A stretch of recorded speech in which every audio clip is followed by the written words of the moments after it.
আউযু বিল্লাহি মিনাশ শাইতানির রাজীম। বিসমিল্লাহির রাহমানির রাহিম। আলিফ লাম মিম।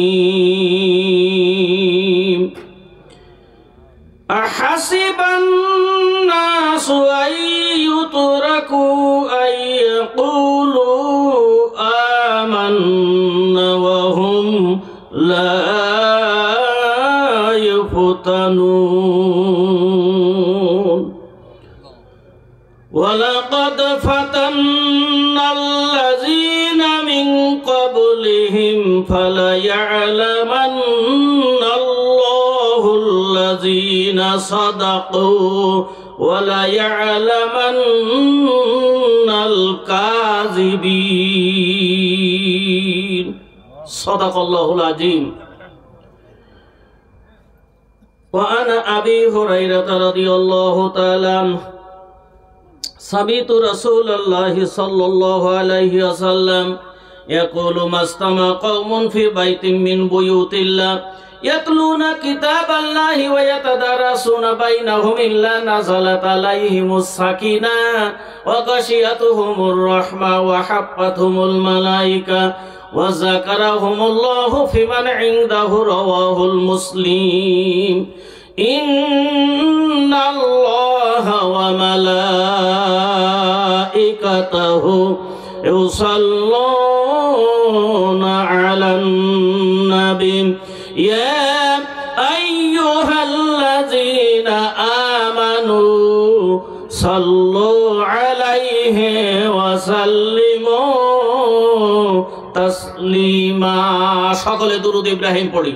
আল্লাহুম্মা সাল্লি আলা মুহাম্মাদ ওয়া আলা আলি মুহাম্মাদ কামা সাল্লাইতা আলা ইব্রাহিম ওয়া আলা আলি ইব্রাহিম ইন্নাকা হামিদুম মাজিদ। আল্লাহুম্মা বারিক আলা মুহাম্মাদ ওয়া আলা আলি মুহাম্মাদ كما باركت على إبراهيم وعلى آل إبراهيم إنك حميد مجيد.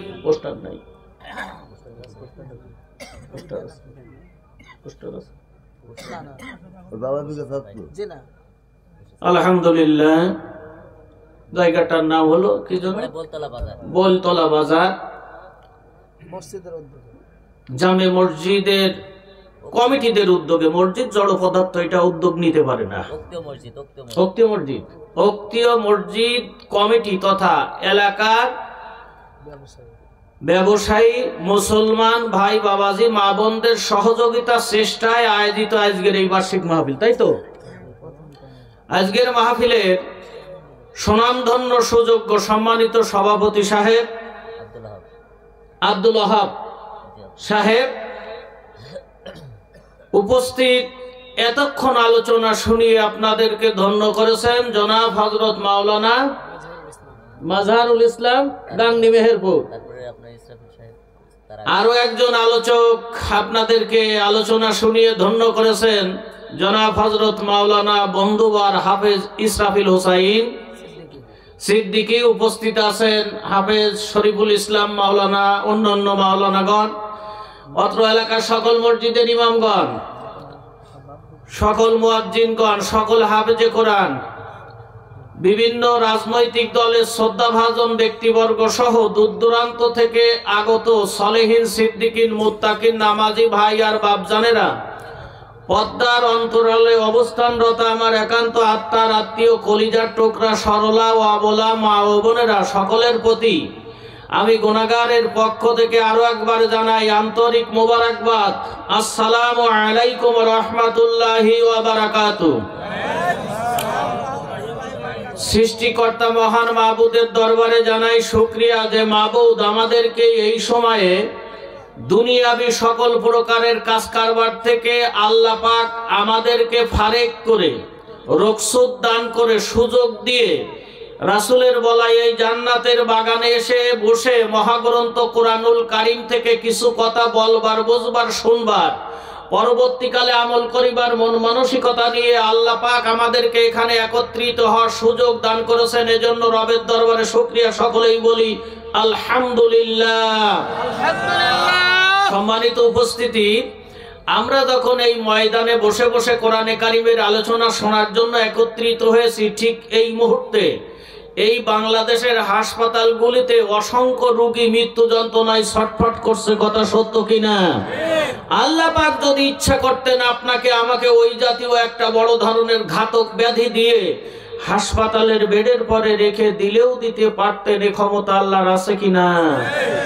আল্লাহ পাক যে মেহেরবানি করে আমাদের সুস্থতা দান করে কোরআন শোনার জন্য আমাদের এখানে একত্রিত হওয়ার তৌফিক দান করেছেন, এজন্য রবের দরবারে আরো একবার শুকর আদায় করি। সকলেই চিৎকার করে বলি আলহামদুলিল্লাহ।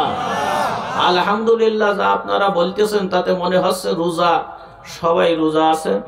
ইফতারির পূর্ব মুহূর্তে আমরা ইফতারি সামনে নিয়ে বসেছি, গলা দিয়ে কথা আমাদের আর বেরোচ্ছে না। এইরকম একটা অবস্থা যদি হয় তাহলে তো হয় না। আলহামদুলিল্লাহ বললে কি আল্লাহ খুশি হয় না বেজার হয়? আল্লাহ খুশি হয়, আর শয়তান জ্বালা সহ্য করতে না পেরে যত দূর আওয়াজ যায় তার চেয়ে দূরে চলে যায়। আমাদের আওয়াজটা বড় হওয়া উচিত কিনা? একটু জোরে সরে বলি আলহামদুলিল্লাহ। অসংখ্য দরুদ ও সালাম মানবতার মুক্তির কল্যাণকামী আখেরি রসুল, দুজাহানের বাদশাহ, যাকে সৃষ্টি না করলে আসমান জমিন চন্দ্র সূর্য গ্রহ তারা নদ নদী বন বনানী সাগর মহাসাগর জল জলাশয় কুল কায়নাত দোজক বেহেশত আপনি আমি এমনকি পৃথিবীর একটা মখলুকাত সৃষ্টি হতো না যে মহামানবের এই পৃথিবীতে আবির্ভাব উপলক্ষে ধরাধাম সাজাইলেন সুন্দর করে। ওই মহামানবের প্রতি জানাই অসংখ্য দরুদ ও সালাম। সকলেই বলি সাল্লাল্লাহু আলাইহি ওয়াসাল্লাম। সম্মানিত হাজিরিন, ভূমিকায় যাব না, আমি আপনাদের সম্মুখে তেলাওয়াত করেছি পবিত্র মহাগ্রন্থ কোরআনুল কারীম, সূরাতুল আনকাবুত। তার আগে আমি দোয়া করব, পরে প্রাপ্তি শিকার আজকের এই মাহফিলের উদ্যোক্তা হিসেবে যারা বেশি ভূমিকা পালন করছেন, ভূমিকা আপনাদের সবাই বেশি ভূমিকা পালন করেছেন, তার মধ্যে উল্লেখযোগ্য হলো সানোয়ার এবং রিজভী আমিরুল ইসলাম, যে ভদ্রলোকের বাড়ি আগেও খেয়েছি, এবারও আল্লাহ মনে হয় রিজিক ওখানেই রেখেছেন। লোকটা মন মানসিকতার দিক থেকে খুবই ভালো।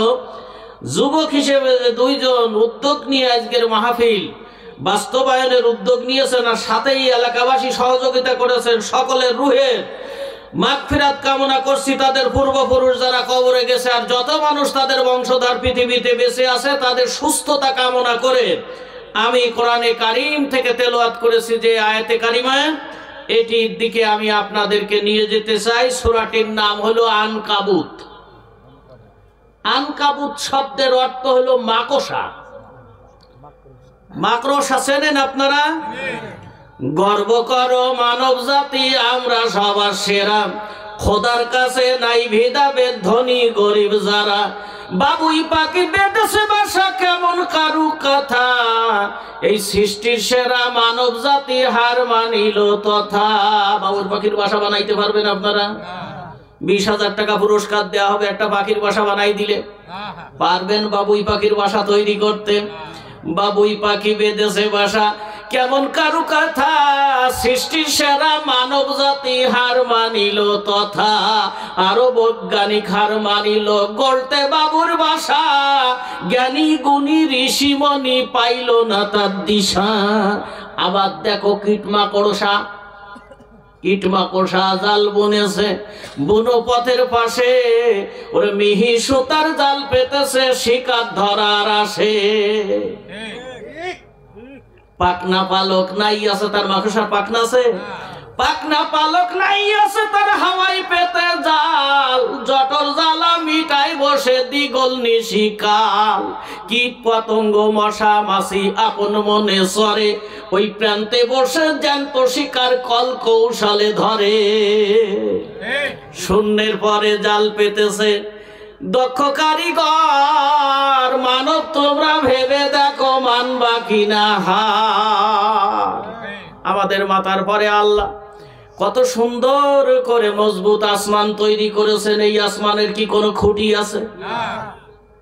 শুধু তাই নাই, আল্লাহ পাক কোরআনে কারিমের আয়াত রিসার্চ করে আমি লিখেছি, শূন্যের পরে জাল পেতেছে দক্ষ কারিগর। মানব তোমরা ভেবে দেখো মানবা কিনা হার। আল্লাযী জাআলা লাকুমুল আরদা ফিরাশা ওয়াস সামাআ বিনাআ ওয়া আনজালা মিনাস সামাই মাআ ফাআখরাজা বিহি মিনাস সামারাত রিজকাল লাকুম ফালা তাজআলু লিল্লাহি আনদাদা ওয়া আনতুম তা'লামুন। আমার আল্লাহ পাক বলেন, ওই যে আসমানটা তৈরি করেছি বিনা খুঁটিতে আমি, আসমানের প্রত্যেক গ্রামে যদি 5টা করে খুঁটি আল্লাহ নামিয়ে দিতেন, চেয়ারম্যান সাহেব আগেই অবজেকশন দিত, খবরদার আমার জমিনে যেন খুঁটিটা না আসে, কারণ জমি নষ্ট হবে, মানুষের চলাচলে বাধার সৃষ্টি হবে। ঠিক আছে কিনা? বাড়িঘর নির্মাণ করতে হবে, দোকানপাট নির্মাণ করতে হবে, 1 শতক জমির অনেক টাকা মূল্য। এই পিলার দিয়ে খুঁটি দিয়ে আমাদের জমিটা যেন নষ্ট না হয়ে যায়, সবাই অবজেকশন দিত। এই জন্য আল্লাহ পাক রব্বুল আলামিন দেখেন কত সুন্দর করে আসমানটা তৈরি করেছেন বিনা খুঁটিতে। এরপরেও বাপজান শুধু আসমান তৈরি করেই শেষ নাই, আল্লাহ পাক বলছেন ওয়া আনজালা মিনাস সামাই মাআ, আমি মাঝে মাঝে ওই আসমান থেকে রহমতের বৃষ্টি আমি জমিনে বর্ষণ করি। এই জমিনে যদি ওই বৃষ্টি আমি ভারত সাগরের পরে একবারে ঢেলে দিতাম, ভারতের ইসলাম বিদ্বেষী সরকার মুসলমানদের মেরে ফেলার জন্য পানিটা বন্ধ করে দিত। বলেন, আবার বর্ষার মৌসুমে পানি ছিড়ে দিয়ে বাংলাদেশ যাতে তলিয়ে যায় সে ব্যবস্থাও করত। সে ব্যবস্থা করে, হ্যাঁ দেখছে। এই জন্য আমার আল্লাহ পাক বলছেন, বান্দারে খেয়াল করো, রহমতের বৃষ্টিটা যে আমি ভারত সাগরে দেই নাই, আরব সাগরে দেই নাই, আমি প্রশান্ত মহাসাগরে দেই নাই, চীন সাগরে দেই নাই, আমি পানিটা তামাম পৃথিবীতে স্প্রে করে দে। আরে বান্দা কত অকৃতজ্ঞ, আমরা চিন্তা করি না। এই রহমতের পানি কাঠ ফাটা জমিনে যখন স্প্রে করে দেয় আমার আল্লাহ, জঙ্গলের ঝোপঝাড়গুলো, ঘাসগুলো, তৃণলতাগুলো, ফল ফলাদি গাছপালাগুলো সব বাপজান যেন নবজৈবন ফিরে পায়। নববধূ গর্ভধারণের জন্য যেমন প্রস্তুতি নেয়, আল্লাহর রহমতের পানি যখন জমিনে আল্লাহ স্প্রে করে দেয়, প্রত্যেকটা বৃক্ষরাজি যেন সন্তান ধারণের জন্য প্রস্তুতি নেয়। এরপরে আল্লাহ পাক বলছেন, রিজকাল লাকুম, বিভিন্ন রকমের ফল ফলাদি আমি উৎপন্ন করি, যা তোমরা রিজিক আকারে ব্যবহার করে থাকো। জন্মের খাওয়া খাও, আমি আল্লাহর কোনো খাজনা ট্যাক্স দেওয়া লাগবে না। ফালা তাজআলু লিল্লাহি আনদাদা ওয়া আনতুম তা'লামুন, এই কথা জানার পর, বুঝার পর আমি আল্লাহর সাথে যেন কাউকে শরীক করবে না। সম্মানিত উপস্থিতি, আলোচনার বিষয়বস্তু হলো মাকড়সা। এই মাকড়সা জাল বুনেছে বুনোপথের পাশে, মিহি সুতার জাল পেতেছে শিকার ধরার আসে। পাকনা পালক নাই আছে তার। আহারে দেখছেন কি সুন্দর, ওই উপর থেকে নিচে, আবার নিচের থেকে উপরে, কি করে ঘুরে ঘুরে জালটা তৈরি করে। সে যখন জালটা তৈরি করে তখন চিন্তা করে এটা খুব মজবুত জাল, আমার এই জাল কেউ ছিঁড়তে পারবে না। ভাইরা বাপজানেরা, সূরাটির নাম হলো আনকাবুত। এর মধ্যে মাত্র 10টা আয়াত আছে, মুনাফিকদের শানে নাজিল হয়েছে। ভালো করে আপনাদের বুঝাই, মুনাফিকদের উদ্দেশ্যে 10টি আয়াত নাজিল হয়েছে সূরা আনকাবুতের। বাকি আয়াতগুলো সব, এই 10টা আয়াত নাজিল হয়েছে মদিনায় গিয়ে। রসুলের মাদানী জিন্দেগিতে। বাকি আয়াতগুলো মক্কি জিন্দেগিতে নাজিল হয়েছে মুসলমানরা যখন মক্কার কাফেরদের অত্যাচার সহ্য করতে না পেরে প্রথম হাবশায় ভ্রমণ করেছিল বা দেশ ত্যাগ করে অন্য দেশে চলে গিয়েছিল, যন্ত্রণা সহ্য করতে না পেরে ঠিক ওই আবিসিনিয়ায় হিজরতের সময় এই সূরার বাকি আয়াতগুলো নাজিল হয়। নাম হইল আনকাবুত। 41 নাম্বার আয়াতে এই আনকাবুত শব্দের উল্লেখ আছে। আল্লাহ পাক এখানে বুঝাইতে চেয়েছেন সেটি হলো এই, মানুষ পৃথিবীতে যত রকমের ষড়যন্ত্র করুক, আল্লাহ বিরোধী আর কোরআন বিরোধী, কোরআন বিরোধী যত বড় ষড়যন্ত্র হোক আর যত শক্তি তারা অর্জন করে থাক, যত ক্ষমতার মালিক হোক, এই ক্ষমতা তছনছ করে ছাই ভস্মে পরিণত করতে মাকড়সার জালের মতন এই ক্ষমতা। আচ্ছা, মাকড়সার জাল ছিঁড়ার জন্য যদি আমরা এখন ভাড়া করে নিয়ে আসি নাইজেরিয়া থেকে বিরাট বড় বড় মানুষ, এই নিয়ে যদি বলি ভাই এই মাকড়সার জাল ছিঁড়তে পারলে তোমাকে একেবারে বাংলাদেশের সর্বশ্রেষ্ঠ ডক্টরেট ডিগ্রি আর পুরস্কার দেওয়া হবে, টাকা তুমি কত চাও সব দেবো আমরা। ওই নাইজেরিয়ার লোকটা এসে বলবে বাংলাদেশের সব মানুষগুলো কি পাগল হয়ে গেল, মাকড়সার জাল ছিঁড়তে তো কিছুই না, কোনো ব্যাপারই না। একটা মানুষের কাছে মাকড়সার জাল ছিঁড়তে যেমন কষ্ট, আল্লাহর বিরুদ্ধে যত আইন তৈরি করুক ওইটা নস্যাৎ করতে একেবারেই মাকড়সার জালের মতন আল্লাহর কাছে।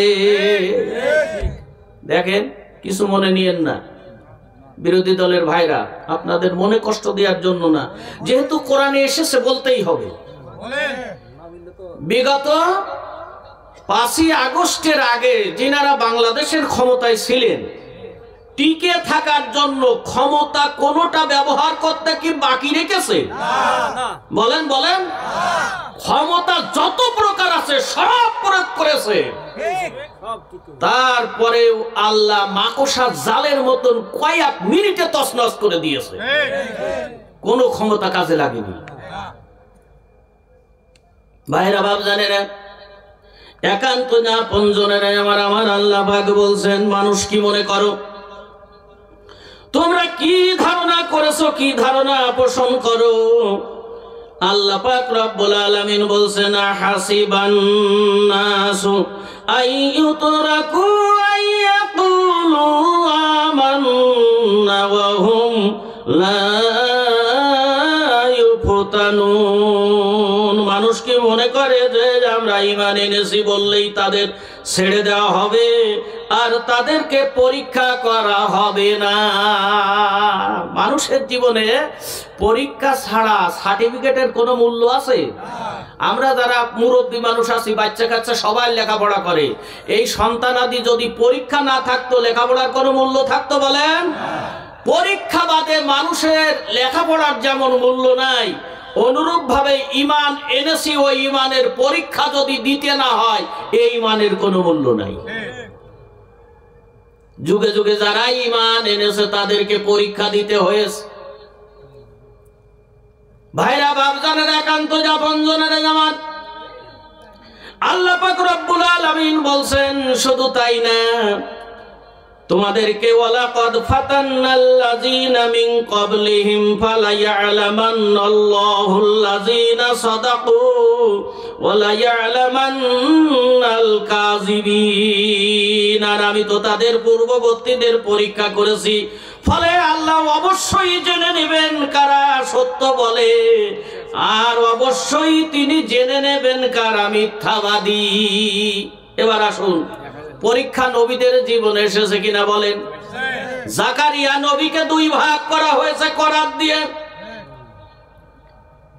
আইয়ুব নবীর অবস্থা আপনারা জানেন, ইউনূস নবীকে মাছে গিলে ফেলে দিয়েছে, ইব্রাহিম নবীকে আগুনের মধ্যে ফেলে পোড়ানো হয়েছে, 1 নয় 2 নয় 40 দিন। ইসলামের প্রান্তিক যুগে যারাই কালেমা পড়েছে, কালেমার ঘোষণা দিয়েছে, ইসলাম বিরোধীরা সম্মিলিত ভাবে তাদেরকে টার্গেট করে নির্যাতনের স্টিম রোলার চালিয়েছে। হযরতে বিলাল কালেমার ঘোষণা দেওয়ার পর বিলালের পরে যে নির্যাতন চলেছে, পৃথিবীর এমন কোন মুসলমান নাই যে জানে না বিলালের নাম। ভাইরা বাপ জানেরা, সারাদিন বিলালের পায়ে দড়ি বেঁধে দেওয়া হয়েছে, বালকদেরকে ডেকে তাদের হাতে দেওয়া হয়েছে। মক্কার আনাসে কানাসে বিলালকে সারাদিন টেনে হিসড়ে নিয়ে বেরিয়েছে বিড়ালের বাচ্চার মতন। বিড়াল যেমন গলায় দড়ি বেঁধে বাচ্চারা টেনে নিয়ে যায় মরা বিড়াল ফেলতে, অনুরূপ ভাবে বিলালকে রশি দিয়ে বালকদের হাতে দিয়ে দেওয়া হয়েছে, টেনে হিসড়ে নিয়ে বেরিয়েছে। সারাদিন পর মালিকের কাছে এসে বিলালকে যখন জমা দেওয়া হয়েছে, মালিক এবার রাতভর ঊর্ধ্বমুখী করে বিলালকে টাঙানো হয়েছে। বাবলা গাছের কাটা একসঙ্গে বেঁধে সারা রাত বিলালকে প্রহার করা হয়েছে। শরীর থেকে রক্ত ফিনকি দিয়ে বেরোচ্ছে। এত নির্যাতন বিলালের পরে চলেছে শুধু কালেমা পড়ার অপরাধে। ভাইরা বাপ জানেরা, এই কালেমা তো আপনিও পড়ি আমিও পড়ি, আমাদের পরে কেন অত্যাচার হয় না? কালেমা এই মৌলিক অর্থ, কালেমার যে প্রকৃত অর্থ, এই অর্থ নিয়ে যখন আপনি কালেমা পড়বেন, সমাজে ইসলাম বিরোধীরা আপনার অবশ্যই বিরোধিতা করবে। বাংলাদেশে দেখেন কিছু আলেমদের মধ্যে এই কালেমার প্রকৃত অর্থ সমাজে বাস্তবায়ন করার নিয়াত যখন তারা করলো, একটা একটা করে আলেম ধরে ধরে তাদের পরে নির্যাতন চলেছে কিনা? ভাইরা বাপ জানে না, একজন জেলের কয়েদি ফাঁসি হয়ে গেছে, তাকে যখন ফাঁসির মঞ্চে নিয়ে যাওয়া হবে, রাষ্ট্রীয় ইমাম এসে বলছেন, হুজুর আপনি ওযু করে নেন, এখন প্রস্তুতি নিতে হবে, একটু পরে আপনার ফাঁসি। তো বলে আপনি কি করতে এসেছেন? তা বলছে আপনাকে কালেমা পড়ানোর জন্য এসেছি। বলছে ও রাষ্ট্রীয় ইমাম সাহেব, যে কালেমা তুমি আমাকে পড়াতে এসেছো, ওই কালেমা পড়ার জন্যই আজ আমারে ফাঁসি দেওয়া হচ্ছে, আর তুমি কালেমা পড়লে তোমাকে বেতন দিয়ে পুষতেছে। বুঝতে হবে তোমার কালেমার আমার কালেমার মধ্যে বিরাট পার্থক্য রয়ে গেছে। সারা রাত বসে বসে জিকির করে, কিছুই বলে না। আর কালেমার বাস্তব অর্থ সমাজে যখন রূপ দিতে যায়, তাদেরকে টার্গেট করে করে ফাঁসির কাস্টে ঝুলানো হয়। ভাইরা বাপ জানেরা, একান্ত আপন জনেরা আমার, বিলালের পরে চলেছে অমানসিক নির্যাতন। জবান বন্ধ হয়ে গেছে, কথা বলার ক্ষমতা নাই। শুধু শেষকালে বিলাল বলতো আহাদ আহাদ আহাদ। জবান থেকে পুরো কালেমা পড়তে গেলে কষ্ট হয়। এরপরে বাপজান নির্যাতন করা হয়েছে। খাব্বাবের পরে গনগনে আগুনের পরে তাকে শোয়াই দেওয়া হয়েছে। পিঠের গোস্ত পুড়ে গর্ত হয়ে গেছে, শরীরের চর্বিগুলো গলে গলে আগুনের পরে যে পড়ছে। সুমাইয়ার পরে কি অবিচার চালানো হয়েছে কালেমা পড়ার অপরাধে। আম্মারকে হত্যা করা হয়েছে কালেমা পড়ার অপরাধে।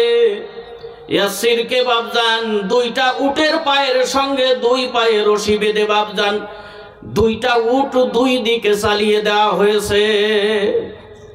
এইভাবে অত্যাচার অবিচার নির্যাতন যখন চলছে, হযরতে খাব্বাব রাদিয়াল্লাহু তাআলা আনহু মুসলমানদের এই অত্যাচারের সময় একদিন ঘুরতে ঘুরতে কাবা শরীফের কাছে যেয়ে দেখে আল্লাহর নবী বসে আছে কাবার দেওয়ালের ছায়ায়।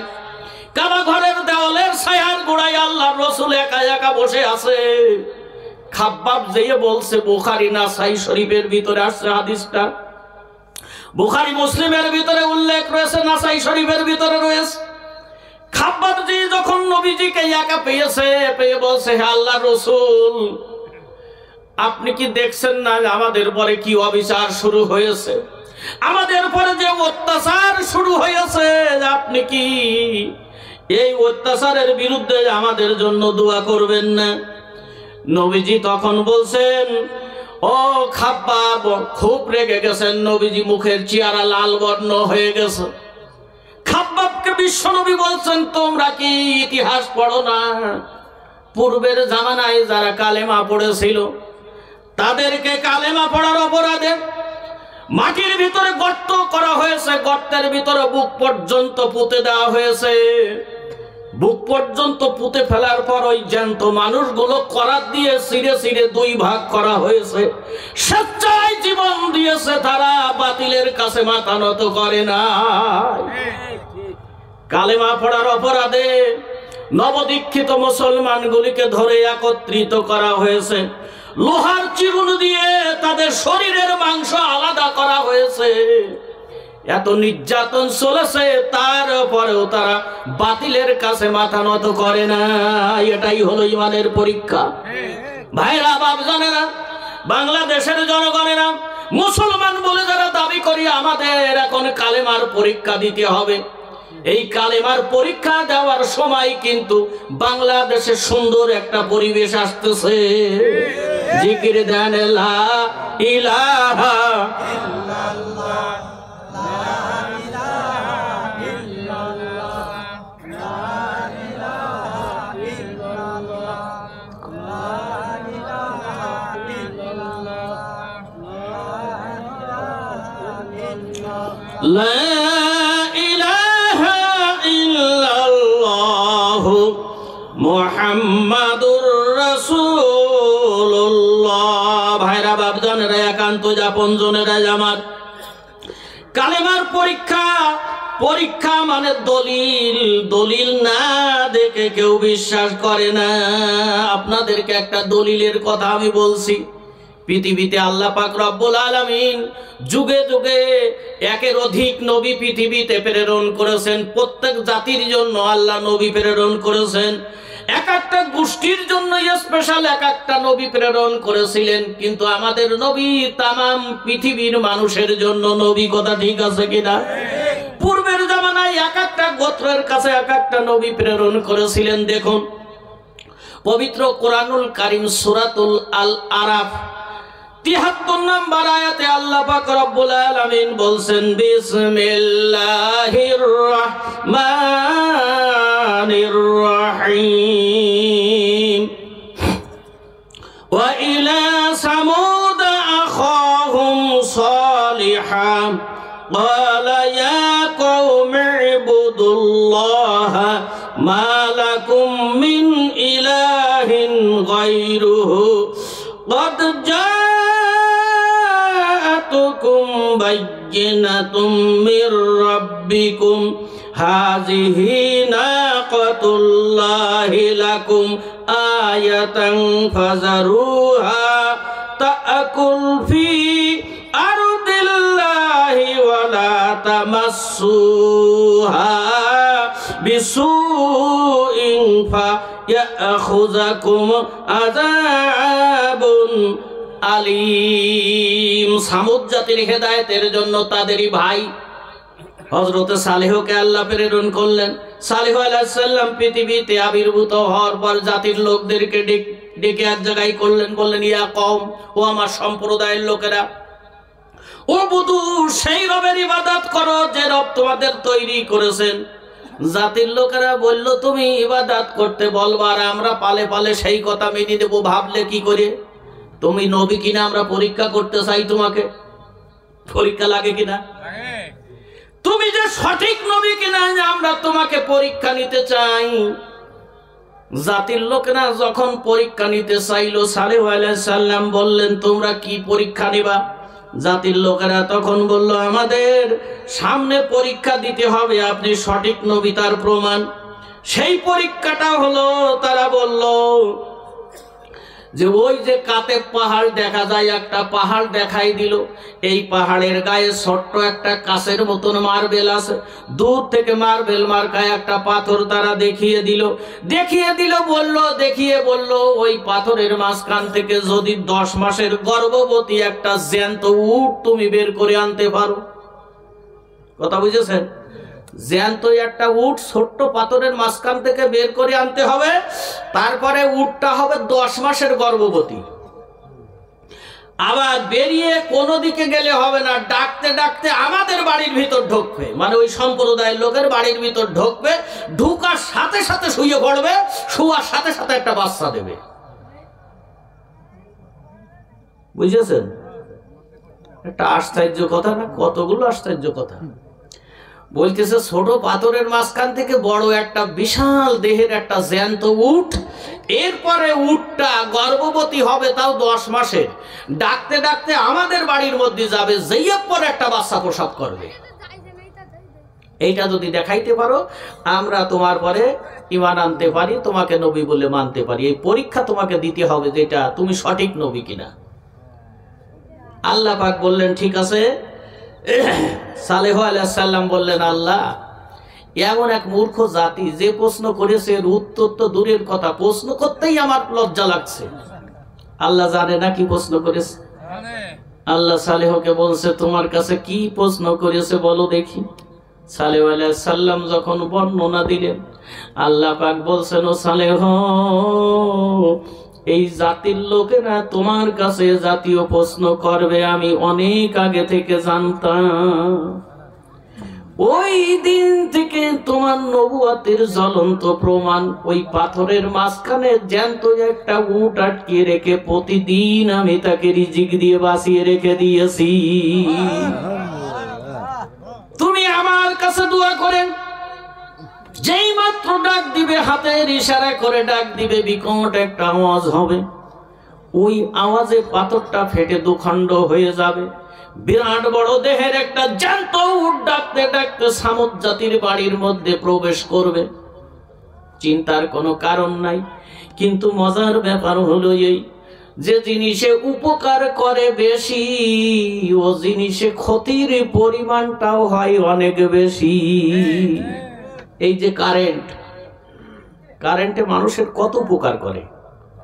ভুল করে যদি সাদা তারে হাত পড়ে, হ্যাঁ, ভুল করিয়ে, ইচ্ছা করিয়ে না, ভুল করিয়ে যদি তারে হাত পড়ে, বাঁচবে কেউ? দেবে? তাইলে উপকার যত বেশি, ক্ষতিও তত বেশি। মজার ব্যাপার হইল বাবুজান, আল্লাহ পাক রব্বুল আলামিন বললেন, কদ জাআতুকুম বায়্যিনাতুম মির রাব্বিকুম, নিশ্চয় এটি আল্লাহর পক্ষ থেকে একটি নিদর্শন। হাযিহি নাকাতুল্লাহ, এটি আল্লাহর উট, লাকুম, তোমাদের জন্য, আয়াতান, একটা নিদর্শন। ফাযারুহা, উটটাকে ছেড়ে দিবা, গলায় দড়ি দেওয়া যাবে না। বুঝেছেন? কোনদিন গলায় দড়ি দিতে পারবা না। ফাজারুহা, আল্লাহ পাক বলে দিল, তোমরা উটটা কিন্তু ছেড়ে রাখতে হবে, কোনদিন বান্ধা যাবে না, আটকানো যাবে না। ভারতের অনেক জায়গায় আছে বাবজান বিরাট বড় বড় ষাঁড়, ভগবানের নামে, দেবতার নামে, মা কালীর নামে, দুর্গার নামে বাবজান, ইয়াজদাহানার নামে, আহারামানের নামে, লাত মানাত উজ্জা হুবলের নামে, লক্ষ্মী গণেশ কার্তিক গৌর গোপাল নিতাইর নামে এই ষাঁড়গুলো ভগবানের নামে উৎসর্গ করে দেয়। আর এই ষাঁড়গুলো মাঠে যাইয়ে বাবজান মানুষের ফসল খেয়ে নষ্ট করিয়ে ফেলে। এই কদিন আগে দেখলাম হরিংঘাটা ব্রিজের পশ্চিম পাশে একটা দোকানে, ভারতে হরিংঘাটা একটা উল্লেখযোগ্য বাজার, এই হরিংঘাটা ব্রিজের পশ্চিম পাশে এক ভদ্রলোকের দোকানে ষাঁড় 4টে লিখেছে, মনে করেন ভুসির বস্তায়। তো আমি যে দেখছি ষাঁড়ে খাচ্ছে খুব মজা করি, দোকানদার ঘুমোচ্ছে দুপুরের দিকে। আমি ডেকে দিয়ে বলছি, দাদা, ও দেশের ভাষা দাদা বললে খুশি হয়, দাদা দাদা, ও দাদু, তোমার যে খেয়ে সব শেষ করিয়া দিল। ঘুম থেকে উঠে বলছে, ভগবানে খেয়েছ তো, আর এক দিকতে দিয়ে দেবে। কথা বুঝেছে? ভগবানে খেয়েছে, ও আর এক দিকতে ভগবান দিয়ে দেবে। একটা সামান্দাতলা বলে একটা থান আছে, সামান্দাতলা, বোঝেন? যেখানে মানত করে, আমাদের বাংলাদেশে মানুষেরা মানত করে পীরিদের থানে, যে আল্লাহ যদি একটা বাচ্চা দেয়, বড় একটা ছাগল নিয়ে যে জবাই করে পীরির ওখানে কিছু ছেলে মিলে জোগাড় করে খাওয়াই দেব। পীর কি বাচ্চা দেওয়ার মালিক? এটা সম্পূর্ণ শিরিকি কাজ। শিরিক মানে তাও কি, এসে যদি শুয়োরের গোস্ত খাইতো তাও গুনাহ কম হইতো। খিনজিরের গোস্ত হারাম, আর তার চেয়েও বড় হারাম আল্লাহর সাথে শিরিক করা। ইন্না শিরকা লা যুলমুন আযীম। আল্লাহ পাক বলছেন সবচাইতে বড় গুনাহ হলো আল্লাহর সাথে শিরিক করা। এখন দেখলাম একটা গাছ এইভাবে কাইট হয়ে আছে, তার পিঠে একটা গর্ত, গুড়াটা ভালো করে বেঁধে দিয়েছে ইট দিয়ে, ওই গাছের মাথায় ইট ঝুলিয়েছে। তা আমি বলছি এই ইট ঝুলানোর মানে, তা বলছে এই ইট একটা নিয়াতে ঝুলানো আছে, ওই কাজটা সিদ্ধি হয়ে যাবে। এই সামান্য তলার ঠাকুর, সামান্য ভগবান, ওই আমার এই কাজটা করিয়ে দেবে। ইটটা আমি ঝুলিয়ে রেখেছি, ওর বোঝা মনে হবে, তাড়াতাড়ি আমার কাজ করিয়ে দেবে। কথা বুঝেছে? ওর বোঝা মনে হবে, তাড়াতাড়ি আমার কাজটা করিয়ে দেবে। তো ওই গাছের ওই গর্তর ভিতরে পানি দিয়ে, বাতাসা দিয়ে, আপনার ঝিনুক দিয়ে বের করে করে হাতে নিয়ে খেয়ে ফেলছে। তো যেখানে বাতাসা আর পানি থাকে সেখানে জায়গা তো একটু মিষ্টি হয়ে যায়। গোড়াটা গোল করে বেঁধে দেওয়া, কুকুর আছে 8টা 10টা ওখানে সবসময় থাকে। ওই পানিটা বের করে খেয়ে যেই চলে গেছে, একটা কুকুর ওখানে দিয়ে চাটা শুরু করেছে। মিষ্টি চাটবেই তো। কুকুরের একটা ধর্ম আছে, খেয়ে দিয়ে চলিয়ে যাওয়ার সময় একেবারে কি করে, খালি গর্ত আবার পানি দিয়ে ভরিয়ে দেবে। খালি গর্ত পানি দিয়ে আবার ভরিয়ে দেবে, মানে কি পিশাব করে দেবে। এরপরে দেখলাম ওই পিশাব করার সাথে সাথে এক ভদ্র মহিলা দৌড়ে গিয়ে ওই পানি বের করে ঢক ঢক করে খেয়ে নিল। আমি বললাম, দিদিমণি আপনি দেখলে তো মনে হচ্ছে ভদ্র ঘরের মহিলা, আপনার পোশাক আশাক, চেহারা ছবি দেখলে তো মনে হচ্ছে না আপনি কোনো মূর্খ জাতি। অথচ এই কুকুর, গায়ে নেই পশম, এই নোংরা কুকুরে পিশাব করলো, তাই আপনি বের করে খালেন। আপনার বিবেক কি ধ্বংস হয়ে গেছে নাকি? তো বলছে, ঠাকুর ভো,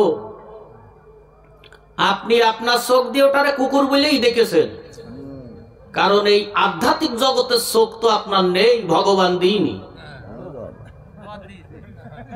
কথা বুঝেছেন? বলছে আমার আজ 17 বছর বিয়ে হয়ে গেছে, ছেলে বিয়ে হয় না। ভগবান এই কুকুরের রূপ ধারণ করে এসে আমার এই ব্যবস্থা দিয়ে গেছে, আমি বিশ্বাসের সাথে খালাম, এখন পেটে আমার বাচ্চা আসবে। বুঝেছেন অবস্থা? শিরিক কাকে বলে? আর শিরিক হলো সব চাইতে পাপের কাজ। যত রকমের পাপ দুনিয়ায় আছে, সব চাইতে বড় পাপ হলো আল্লাহর সাথে শরীক করা। ভাইরা বাপ জানের একান্ত আপন জনের নেওয়া। জাতির লোকেরা যখন উটটা দেখতে চাইল, সালেহ আলাইহিস সালাম কিছু কন্ডিশন চুক্তি করে নিল। চুক্তির কথা কোরআনের ভিতরে আল্লাহ পাক বলছেন, ফাজারুহা, তাকে ছেড়ে দিতে হবে, তাকুল, সে খাওয়া দাওয়া করবে, ফি আরদিল্লাহ, আল্লাহর জমিনে, ওয়ালা তুমাসসুহা বিসুইন, অসৎ উদ্দেশ্যে তার গায়ে স্পর্শ করা যাবে না। যেমন ওই ভারতের ষাঁড়গুলো ছেড়ে দেওয়া, বিভিন্ন এলাকায় ষাঁড়গুলো ছেড়ে দেওয়া, পালে পালে ষাঁড় ছেড়ে দেয়, ভগবানের নামে উৎসর্গ করে দেয়, এইটার গলায় দড়ি দেয় না।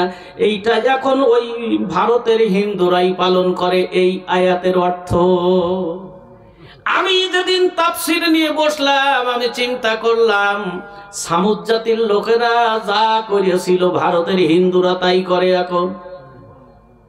ষাঁড়গুলো ভগবানের নামে উৎসর্গ করে দেয়, যেখানে খুশি সেখানে যাবে, যা ইচ্ছা তাই খাবে, যেদিক খুশি সেই দিক চলে যাবে।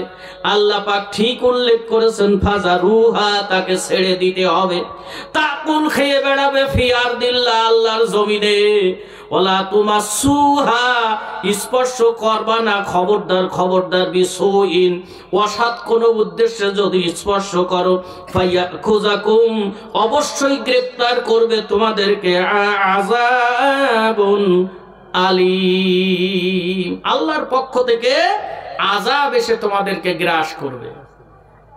ভাইরা বাপজানের একান্ত আপনজনেরা আমার, সালেহ আলাইহিস সালাম যখন পরীক্ষা দেওয়ার জন্য দোয়া করলেন, বিকট একটা আওয়াজ হলো, পাথরটা দুই ভাগ হয়ে গেল। একটা উট ডাকতে ডাকতে বেরিয়ে আসলো। সামুদ জাতির লোকদের বাড়ির ভিতর যে উটটা প্রবেশ করলো, দপ করে উটটা বসে পড়লো, শুয়ে পড়লো। অল্পক্ষণের মধ্যে একটা বাচ্চা প্রসাব করলো। বাচ্চা প্রসাব করার পর মায়ের উদারে ক্ষুধা লাগে কি লাগে না? প্রচুর ক্ষুধা অনুভব করলো। সে ক্ষুধা নিবারণের জন্য একটা মাঠের দিকে রওনা দিল।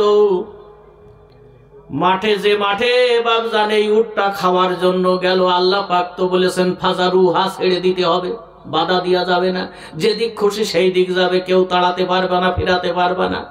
উটটা যখন একটা মাঠে প্রবেশ করলো, লক্ষ লক্ষ দুম্বা, ঘোড়া, ভেড়া, উটের পাল ওই মাঠে যা ছিল বাপজান, এই উটটা দেখার পর এত জোরে দৌড়ানো শুরু করলো, আল্লাহর কসম মালিকেরা একটা প্রাণীও খুঁজে পাইনি, সব হারিয়ে গেছে।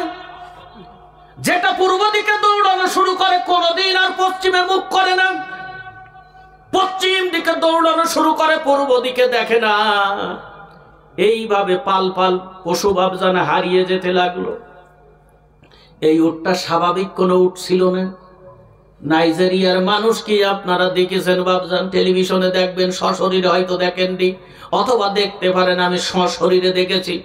নাইজেরিয়ার লোকের একটা যুবকের কাছে যেই আমি দাঁড়ালাম, ওর হেঁটোর কাছে যেই আমার মাথা বাঁধলো, কি বলেন, হাঁটুর কাছে যেই আমার মাথা ঠেকলো। এত লম্বা মানুষ নাইজেরিয়ার। এই মানুষ যদি হঠাৎ করে একটা বাপজান বাংলাদেশের গাংনী থানায় চলে আসে, লক্ষ লক্ষ জনতা এই লোকটাকে দেখার জন্য ভিড় করবে কিনা? এই উটটা পৃথিবীর কোন সাধারণ উটের মতন উট না। উটটা দেখতে শুনতে আকার আকৃতি চেহারাটা অন্যরকম, বিরাট বড় দেহের অধিকারী, খুব স্বাস্থ্যওয়ালা উট। এই উটটা যে মাঠে যায় সেই মাঠের পশুপালা হারিয়ে যেতে লাগলো। বড় বড় রশি আর লোহার চেন দিয়ে তাদের পশুগুলো বাঁধতে হলো। আপনারা বাগেরহাট চেনেন? বাগেরহাটে গেছেন কেউ কোনোদিন? আমি প্রথম যখন বাগেরহাটে গেলাম, যে দেখি ছাগলের গলায় আপনার ওই তে কাটিয়ে দেওয়া, ছাগলের মহিলারা, মা বোনেরা ওই যে ফ্যান, ভাতের ফ্যান যে ঝরায়, ভাতের মাঠ, ওই যে তিনটে কাঠ একসাথে করে তেকুনা করা, দেখেছেন তেকুনা? এই ছাগলের গলায় পরানো তেকুনা করা কাঠ পেরেক মেরে জব্দ করে ছাগলের গলায় ঢুকিয়ে দেওয়া। হ্যাঁ, তো আমি এবার গাড়ি প্রাইভেট থানায় আমি বলছি দাঁড়াতো, ড্রাইভারে বলছি দাঁড়াতো, ছাগলের গলায় কেন? তো এবার একজন ব্যাখ্যা দিল, বলছে হুজুর এই বেড়ার ফাঁসা দেখেছেন, এই প্রত্যেকের বাড়ি ঘিরা, ছাগল রাস্তা দিয়ে খেয়ে বেড়াবে, ওই বেড়ার ভিতর ঢুকতে পারবে না, ওই গলায় কাঠের কারণে ফসল খাতে পারবে না, নষ্ট করতে পারবে না। ভাইরা বাপজানেরা, একান্ত জাফনজনের জামাত, এই উটের ভয়তে জনগণ এইবার নিজেদের পশুপালগুলো শিকল দিয়ে বাঁধা শুরু করলো। উটটাকে দেখার পর এত শক্তি গায়ে আসে, এককে হ্যাকসাই ছিঁড়ে সে চিৎকার মেরে দৌড় মারে। কারণ ঘাড়ে যদি জেন আশ্রিত ভাব হয়, আশ্রিত ভাব মানে অসসা দেয় দূর থেকে, এই জেন যখন চলে যায় দেখবেন বিরাট বড় গাছের ডাল মটাস করে ভেঙে ভেঙে থুয়ে চলে যায়। যার ঘাড়ে লেগেছে ও একটা ডাল তো দূরের কথা, পাতা ছিঁড়ারও ক্ষমতা নেই, বিরাট বড় ডাল ভেঙে থুয়ে চলে যায়। এই উট দেখে পাল পাল পশু যখন হারিয়ে যেতে লাগলো, এইটা হলো 1 নাম্বার অসুবিধা। 2 নাম্বার অসুবিধা হলো সামুদ জাতির লোকেরা সবাই মিলে আর পশুপাল মিলে একটা পুষ্করিণীর পানি তারা পান করত, একটা কূপের পানি পান করত। সামুদ জাতির একমাত্র পানির ব্যবস্থা ছিল একটা মাত্র পুকুর বা কূপ। এই পুকুরের পানি তাদের পশুপালেও খাইতো, নিজেরাও খাইতো। একদিন উটটা মা আর বাচ্চা দুজনে হাঁটতে হাঁটতে কূপের কিনারে গেল, দুজনে মুখ লাগিয়ে পানি খাওয়া শুরু করলো। এক নিঃশ্বাসে কূপের সমস্ত পানি খেয়ে শেষ করে ফেলে দিল। তাফসীরের ভিতরে আসছে সামুদ জাতির লোকেরা জীবনে কোনোদিন এই কূপটাকে শুকাতে তারা দেখিনি, তার তলদেশ কোথায় জানে না। কিন্তু এই উটটা যখন পানি সব খেয়ে শেষ করে ফেলে দিল, ওরা এবার মিছিল বের করলো, এবার মরিছি তো, এখন তো মরা লাগবে। পানি যখন ফুরিয়ে গেছে, এক বিন্দু পানি নাই, পশু পালে কি খাবে, আমরা কি খাবো? চলো শিগগির সালেহ কোথায় আছে তাকে ধরো, তাকে ডেকে নিয়ে আসো। এখন আমাদের উপায় কি? দলে দলে পালে পালে লোক বাপজান চলে গেল সালেহ আলাইহিস সালামের কাছে, যেয়ে বলছে আপনার এই যে উট পানি খেতে যেয়ে সবটুক পানি খেয়ে শেষ করে ফেলেছে, এখন আমাদের উপায় কি? মরা ছাড়া কোনো পথ আমাদের তো দেখছি না। সালেহ আলাইহিস সালাম বললেন, নো টেনশন, কোনো চিন্তা নাই। উট যেদিন পানি পান করবে, সেই দিন তোমরা পানির পরিবর্তে উটের দুধ দহন করে পানি হিসাবে ব্যবহার করবে। আর একদিন খাবে না, সেদিন যেয়ে দেখবা পুকুরে পানি আবার ভরে গেছে। বলে আজকে পানি পাচ্ছি না, এখন আমরা করব কি? বলে উটের দুধ দুয়ে নিয়ে যাও। জাতির লোকেরা বলল, তুমি কি পাগল হয়ে গেছো, মেন্টালি সমস্যা? একটা উটের কষের দুধ হতে পারে? এত বড় জনগোষ্ঠী, এই দুধ দিয়ে আমরা কি করে চালাবো, কি করে চলবো? কষের দুধ হতে পারে একটা উটের? সালেহ আলাইহিস সালাম বললেন, তোমাদের যত প্রয়োজন উটের দুধে কোনো দিন কমতি হবে না, যদি বিসমিল্লাহ বলে তোমরা দুধ দোয়া শুরু করো। পয়জনটা এবার আস্তে আস্তে দিচ্ছে। সামুদ জাতির লোকেরা প্রথমত বাপজান ছোট ছোট পাত্র নিয়ে লাইন দিয়ে দাঁড়িয়েছে, কখন না জানি দুধ বন্ধ হয়ে যায়। কথা ঠিক আছে কিনা? মাছে যখন বিল খালে পানি হয়, মাছ প্রথম যখন মারতে যায়, তখন দেখবেন ছোট একটা পাত্র নিয়ে যায়। লজ্জার ব্যাপার, না পাইলে পাত্র যদি বড় হয় লোকজনের, হ্যাঁ, ছোট একটা পাত্র নিয়ে যে খালে বাবজান জাল এক খাবন ফেলিয়ে দেখে মাছের লাইন খুব ভালো, তাড়াতাড়ি বাচ্চা কাচ্চা যে বলে শিগগির বাড়ি যা, বড় দিকে পাত্র নিয়ে আয়। সামুদ জাতির লোকেরা ছোট ছোট মগ নিয়ে, পাত্র নিয়ে, পানি খাওয়ার গিলাস নিয়ে গেছে একটু দুধ নেওয়ার জন্য। যেই মাত্র নিচেই ধরেছে বাবজান, কয়েক সেকেন্ডে গিলাস ভরে গেছে। তাড়াতাড়ি দৌড় বেরিয়ে বাড়ি ছুঁয়েছে, আর একটা পাত্র নিয়ে আয়। এইবার বাবজান ভাড় বালতি ঠিলে কলস পাত্র যা ছিল সবাই বাবজান ভরে ভরে নিয়ে গেল। সবাই দুধ ভরে ভরে বাড়ি নিয়ে থুয়ে দিল।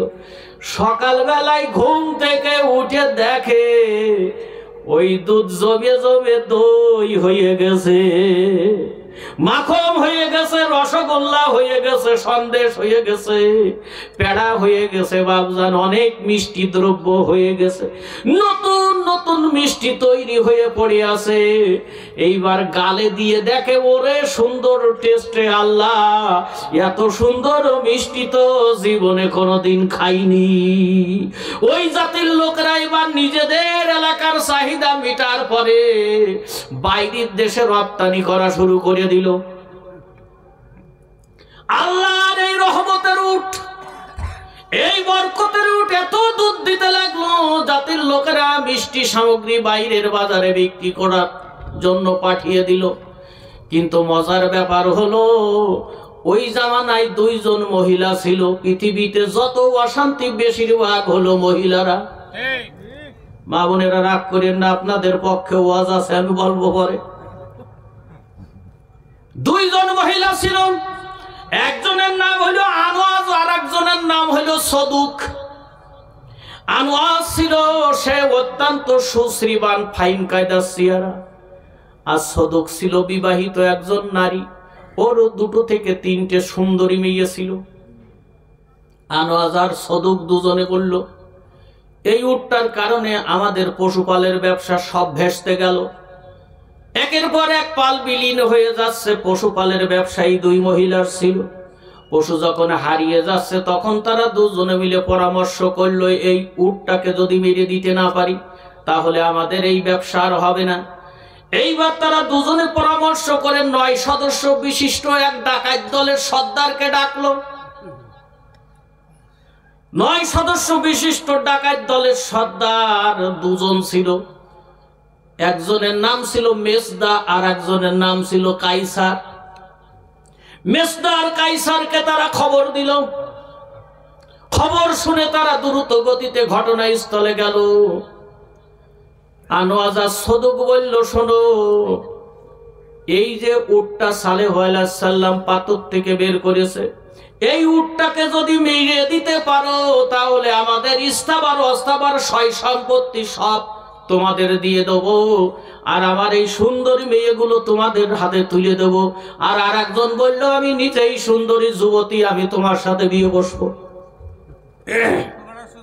হ্যাঁ, সুযোগ মানে অবার সুযোগ, সুযোগ অবার সুযোগ, হ্যাঁ একেবারে অবার সুযোগ।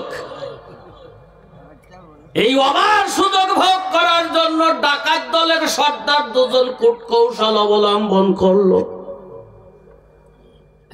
তারা বলল, উটটা যখন পানি পান করতে কূপে মুখ লাগাবে, ঝোপঝাড়ের আড়ালে লুকিয়ে থাকবে, আর একজন তীরন্দাজ অপর পারে বসে থাকবে। জিকির দেন লা ইলাহা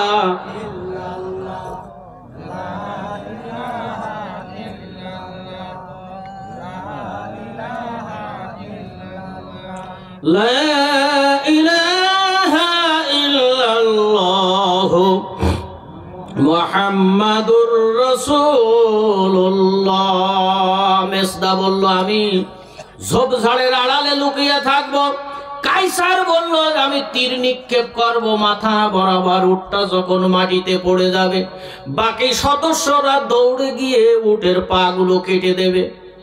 ভাইরা বাপজানেরা, মা উটটাকে তীর মারলো। তীর মারলে উটটা মাটিতে লুটিয়ে গেল। অপর পারে ঝোপের আড়ালে বসে থাকা লোকজন এসে তার পা কেটে দিল। এরপরে উটটাকে তারা জবাই করলো। বাচ্চা উটটা বাপজান মায়ের এই করুণ মৃত্যু দেখে কাঁদতে কাঁদতে ওই কাতে পাহাড়ে উঠে গেল। সালেহ আলাইহিস সালাম বললেন, তোমরা যে এই আল্লাহর নিদর্শনের উট, এই কুদরতের উট যখন তোমরা জবাই করেছো, এই গোস্ত যারা যারা খাইয়েছো, তোমাদের সময় মাত্র 3 দিন। কদিন? 3 দিন। 3 দিন মাত্র আয়ুষ্কাল আছে তোমাদের। জাতির কিছু কিছু লোকজন বলল, বাঁচার উপায় কি? সালেহ আলাইহিস সালাম বললেন, চলো আমার সাথে। ওই বাচ্চা উটটার পায়ে ধরে যদি মাপ চেয়ে আমরা রেহাই পাই তাহলে একটা পথ আছে, আর নচেত এই অপরাধের কারণে আল্লাহর গজব এসে যাবে। গজব থেকে তোমরা কেউ বাঁচবা না। কিছু লোক দৌড়ে চলে গেল বাচ্চা উটটা পায়ে ধরে মাপ চেয়ে নেওয়ার জন্য। বাপজান পাহাড়ের পাদদেশে যেয়ে যখন হাজির হলো, আল্লাহর কুদরতের পাথরের মধ্যে মা ওই বাচ্চা উটটা আবার চলে গেল। আগের পাথর আগের মতন আবার হয়ে গেল। মাপ চাওয়া তাদের ভাগ্যে জুটল না। সালেহ আলাইহিস সালাম বললেন, সময় মাত্র 3 দিন। জাতির লোকেরা বলল, 3 দিন কবে থেকে শুরু হবে? কি ধরনের আযাব হবে? সালেহ আলাইহিস সালাম বললেন, প্রথম আযাব শুরু হবে বৃহস্পতিবারের দিন। বৃহস্পতিবারের দিন হঠাৎ করে দেখা যাবে তোমাদের প্রত্যেকের শরীরের চেহারা ফ্যাকাশে হয়ে যাবে। ফ্যাকাশে বোঝে? হলুদ বর্ণ হয়ে যাবে বা ফ্যাকাশে হয়ে যাবে। সব মানুষগুলোর গায়ের রং হলুদ বা ফ্যাকাশে হয়ে যাবে। শুক্রবারের দিন সকালবেলায় ঘুম থেকে উঠে দেখবা তোমাদের প্রত্যেকের মুখের চেহারাটা ওই বাদরের পেটের তলে যেমন লাল হয় ওইরকম লাল হয়ে যাবে। বাদর চেনেন না? সুন্দরবনে থাকে, তাই তো? বাদর কোথায় থাকে? সুন্দরবন কি সুন্দর তুমি! বঙ্গদেশের অঙ্গনে ওরে গাছে গাছে হরিণ নাচে, গাছে গাছে বাদর নাচে, হরিণ গলি টেউ ডাকে। কি মনোরম শোভা তোমার মধু ঝোলে মৌসাকে যখন আসে জোয়ার বানে প্রেমের খেলা খেলিয়া ভাটার টানে আপন বনে যাই গো তাহা চলিয়া গাছে গাছে মিঠা ফল তুলিতেছে পাকিয়া দক্ষিণার মলায়ে যাই গো তাহা ঝরিয়া এই বাগানের মালিক যিনি তিনি প্রভু দয়াময় তার দরবারে সিজদা দিলে থাকে না আর বাঘের ভয় বাদরের পেটের তলে যেমন টকটকে লাল তোমাদের মুখের চেহারা লাল টকটকে হয়ে যাবে এরপরে যদি তোমরা তওবা করো আল্লাহ মাফ করে দেবে রেড সিগন্যাল এসে গেছে তওবা যদি না করো শনিবারের দিন তোমাদের মুখের চেহারা কালো কুৎসিত হয়ে যাবে একে অপরকে দেখে চিনতে পারবা না একে আর ওকে কেউ কারোর চিনার উপায় থাকবে না ওই দিন যখন রাত তোমাদের সামনে এসে হাজির হবে আসমান থেকে পাথরের বৃষ্টি শুরু হয়ে যাবে ভাইরা বাপজানেরা সালেহ আলাইহিস সালাম যখন এই কথা বলল জাতির লোকেরা বলল চলো সালেহ যা বলে তাই ঠিক খেটে যাচ্ছে এখন এই আযাব থেকে বাঁচার একটাই পথ আছে চলো আমরা যে সালেহকে মেরে দেই ওরা মেরে ফেলে দিলে আর এই বিপদ আসবে না সালেহ আলাইহিস সালামকে মারার জন্য কিছু গুন্ডা পান্ডা একত্রিত হয়ে বাবজান ওদিকে গেল এই গুন্ডা পান্ডার দল যখন দৌড়ে সালেহ আলাইহিস সালামের দিকে মারার জন্য উদ্যত হলো আল্লাহর গজবের শিকারে তারা পরিণত হলো ফেরেশতারা পাথর নিক্ষেপ করে তাদেরকে দুনিয়া থেকে বিদায় দিয়ে দিলেন সালেহ আলাইহিস সালামকে আল্লাহ পাক হিফাজত করলেন ভাইরা বাপজানেরা একান্ত আপনজনেরা আমার আমি যে কথাটি আপনাদের বোঝাইতে চেয়েছিলাম অবশ্যই আল্লাহ পাক রব্বুল আলামিন আপনাকে আমাকে অবশ্যই পরীক্ষা নেবেন পরীক্ষা ছাড়া জীবনে কোনোদিন জান্নাতে যাওয়া যাবে না যাবে বলেন আল্লাহ পাক জাতির পিতা ইব্রাহিম খলিলকে ডেকে বললেন ওয়া ইযিবতালা ইব্রাহিম রাব্বুহু বিকালিমাতিন ফাআতাম্মাহুন্না ক্বালা ইন্নী জাইলুকা লিন-নাসি ইমামা ক্বালা ওয়া মিন যুররিয়্যাতি ক্বালা লা ইয়ানালু আহাদিল যালিমিন নবী হে স্মরণ করো সেই সময়ের কথা জাতির পিতা ইব্রাহিমকে কয়টা বাক্য দিয়ে আল্লাহ পরীক্ষা করলেন শারীরিক পরীক্ষা হয়েছে ইলমের পরীক্ষা হয়েছে ঈমানের পরীক্ষা হয়েছে 84 বছর বয়সে গাছে উঠে কাঠ কাটতেছে জাতির পিতা ইব্রাহিম খলিল গাছে উঠে গাছের ডাল কেটতেছে বয়স কত 84 বছর মানে বুড়ো মানুষ আল্লাহ বলল ইব্রাহিম তুমি খাতনা করে ফেলো খাতনা বোঝেন সারকামসাইজ খাতনা মুসলমানি যাকে বলে বয়স 84 বছর আল্লাহ যেই বলেছে ওই গাছের ডালে বসে কুরুল দিয়ে বেরিয়েছে কোপ একে কোপে বাস ক্লিয়ার আদম লাগেনি না এমনি এমনি খলিলুল্লাহ নাম না খলিলুল্লাহ শব্দের শাব্দিক অর্থ হলো আল্লাহকে খুশি করার জন্য পৃথিবীতে যা যা করা সব করতে প্রস্তুত যিনি তার নামের উপাধি হলো খলিলুল্লাহ আর বান্দাকে খুশি করার জন্য যত দাবি আছে সব পূরণ করতে যার জন্য প্রস্তুত আল্লাহ তার নামের উপাধি হলো হাবিবুল্লাহ বিরাট বড় ব্যাখ্যা আমাদের নবীর নাম হাবিবুল্লাহ ইব্রাহিমের নাম খলিলুল্লাহ আল্লাহ পাক পরীক্ষা নিলেন তাকে রব্বুহু বিকালিমাতিন ফাআতাম্মাহুন্না আল্লাহ পাক তার পরীক্ষা নিলেন ইব্রাহিম খলিলকে আল্লাহ পাক বললেন ক্বালা ইন্নী জাইলুকা লিন-নাসি ইমামা ও ইব্রাহিম মুসলমানদের জাতির পিতা আমি তোমাকে বানাবো নেতা বানাবো ইমাম বানাবো আল্লাহ পাক যখন নেতা বানাইতে চাইলো ইমাম বানাইতে চাইলো ইব্রাহিম খলিল আরেকটা দাবি করলো ক্বালা ওয়া মিন যুররিয়্যাতি ও আল্লাহ গো, আমার বংশধরদের মধ্যেও কি তুমি ইমাম বানাবা, নেতা বানাবা? তার মানে হলো ইব্রাহিমের বংশে নবী এসেছে কিনা? আল্লাহ পাক বললেন, ক্বালা লা ইয়ানালু আহাদিল যালিমিন, তোমার উম্মত বংশধরদের মধ্যে যারা অত্যাচারী হবে তাদের হাত থেকে আমি আল্লাহ ওই নেতৃত্ব ছিনিয়ে নিয়ে তাকে দেশ থেকে বের করিয়ে দেব। কথা বুঝেছেন? জালেমদের হাতে আমি নেতৃত্ব দেব না, এই কথা কে বলছেন? ক্বালা লা ইয়ানালু আহাদিল যালিমিন। করেছে কিনা অত্যাচার?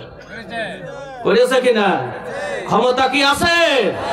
যারাই অত্যাচার করবে তাদেরকে লাথি মেরে ক্ষমতা থেকে আমি আল্লাহ নামিয়ে দেব। উনি বললেন আমার বংশধরদের মধ্যে সবাই নিতে হবে তো? আল্লাহ বললে হবে, তবে যারা অত্যাচারী হবে তারা বাদে, তাদের জন্য আমার এই আইন প্রযোজ্য হবে না। ভাইরা বাপজানেরা, একান্ত আপনজনেরা আমার, আল্লাহ পাক রব্বুল আলামিন এভাবেই বান্দাকে পরীক্ষা করছেন। আল্লাহ পাক রব্বুল আলামিন বলছেন, তোমরা কি মনে করেছো এমনিতেই তোমরা জান্নাতে চলে যাবে, তোমাদেরকে পরীক্ষা নেওয়া হবে না? আল্লাহ পাক অবশ্যই পরীক্ষা নেবেন। পরীক্ষা বাদে পৃথিবীতে কেউ ভাবজান সফল কাম হতে পারিনি, পারবেও না, কোনদিন পারবে না। পরীক্ষা অবশ্যই দিতে হবে।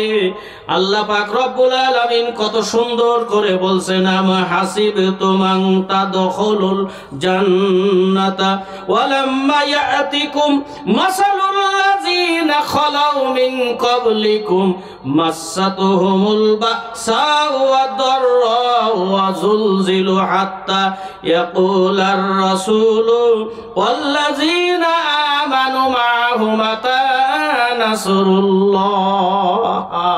আল্লাহ পাক বলছেন, তোমরা কি ঈমান এনেছি বললেই তোমাদেরকে ছেড়ে দেওয়া হবে, অথচ তোমাদের কাছে সেই পরিণতি এখনো আসেনি। পূর্বের জামানার মানুষের পরে যা এসেছিল তাদেরকে শরীর থেকে গোশত আর চামড়া আলাদা করা হয়েছিল।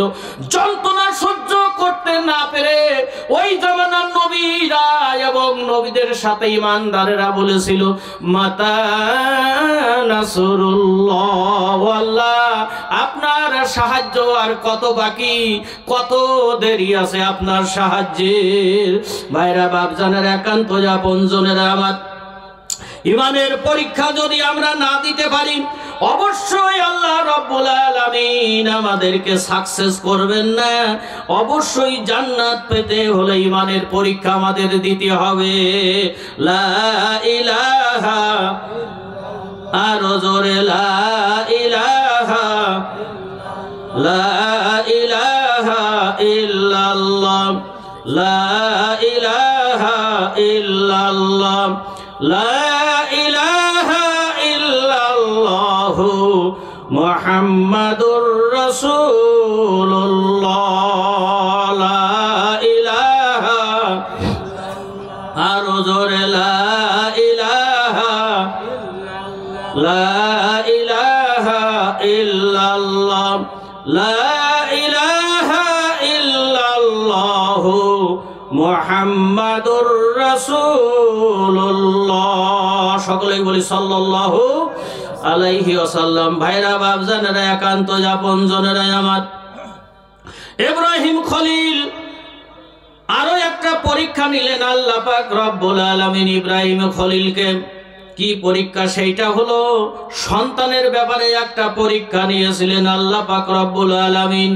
সেই সন্তানটার ব্যাপারে যে পরীক্ষা নিলেন, সন্তানটা যখন চলাফেরা করার মতন হলো তখন আল্লাহ পাক একদিন ইব্রাহিম খলিলকে বললেন, ইব্রাহিম খলিল তুমি আমার নামে কোরবানি করো।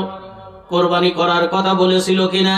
আল্লাহ পাক যখনই কোরবানি করার কথা বললেন, সাথে সাথে ইব্রাহিম খলিল সকালবেলা ঘুম থেকে উঠলেন। সকালবেলা ঘুম থেকে উঠে কি করলেন? সাথে সাথে 100 উট নিয়ে এসে বাবজান জবাই করে দিলেন। কত? 100 উট জবাই করে দিলেন। পরের দিন রাত্রে আল্লাহ পাক আবার ওই একই স্বপ্ন দেখালেন। স্বপ্নে খোদা ইব্রাহিমকে বলে, গো হে কুরবানি, ও প্রিয় ইব্রাহিম, তুমি মোর নামে দাও কোরবানি।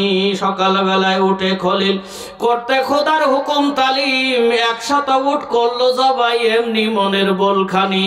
পর নিশিতে ঘুমের ঘরেতে দেখলো খলিল, তাই আবার হস্ত জুড়ে ঘুমের মাঝে বলছে সে, হে পরোয়ার, কি কুরবানি করবো আমি, কি আছে গো হাই আমার।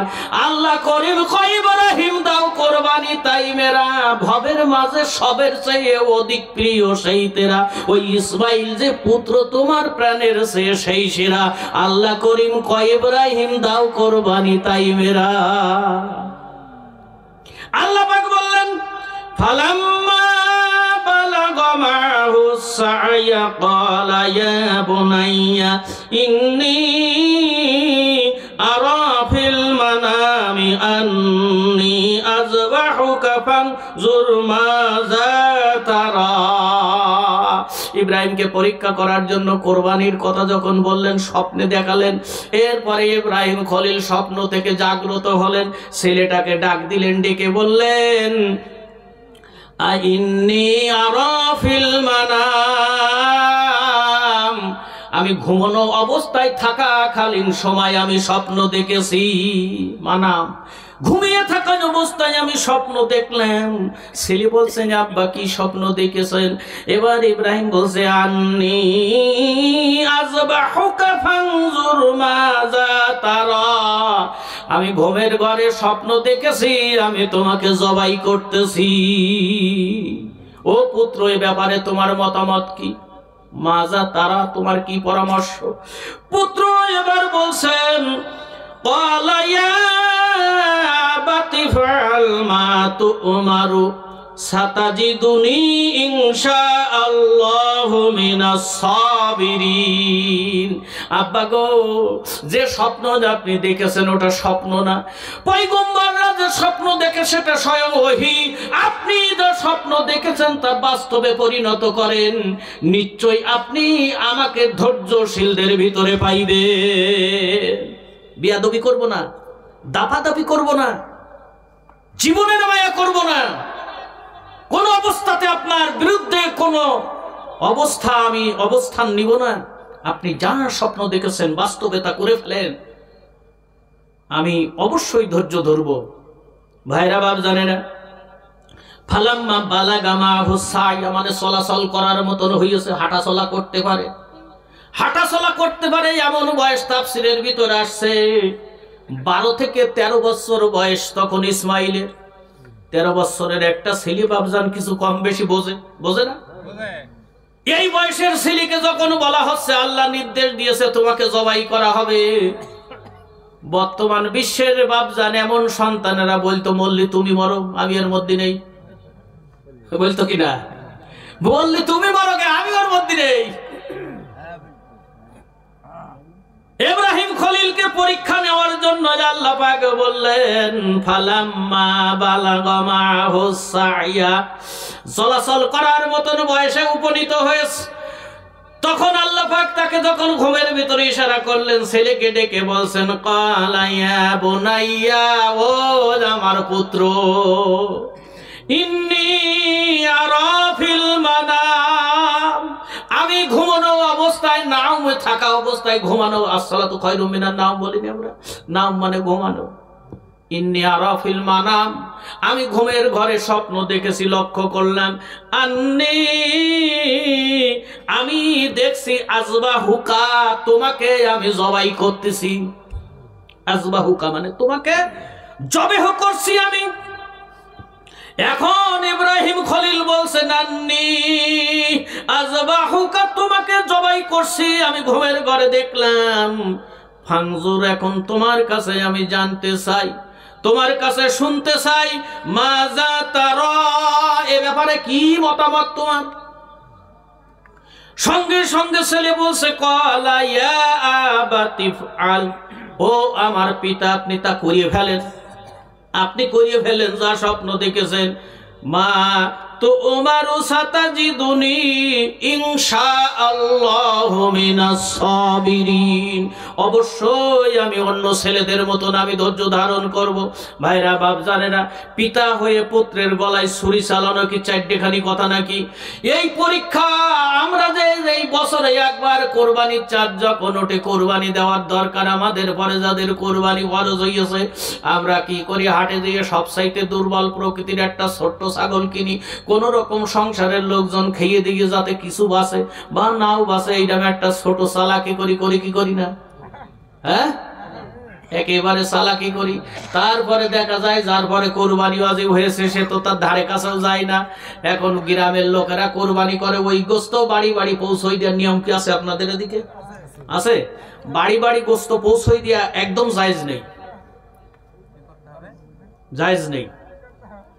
দেখেন, আপনি যখন বাড়ি বাড়ি গোস্ত পৌঁছাই দেবেন, যার পরে কোরবানি ওয়াজিব হয়েছে ও আর কোরবানি দেবে না, কারণ ও সহজে বাড়ি বসে যখন পাচ্ছে তখন ও আর টাকা খরচা করবে না। ওই বড় লোকগুলোরে বলবেন তোমরা লাইন দিয়ে দাঁড়াও, এক টুকরো দুই টুকরো যা তোমাদের ভাগ্যে হয় তাই নিয়ে যাও।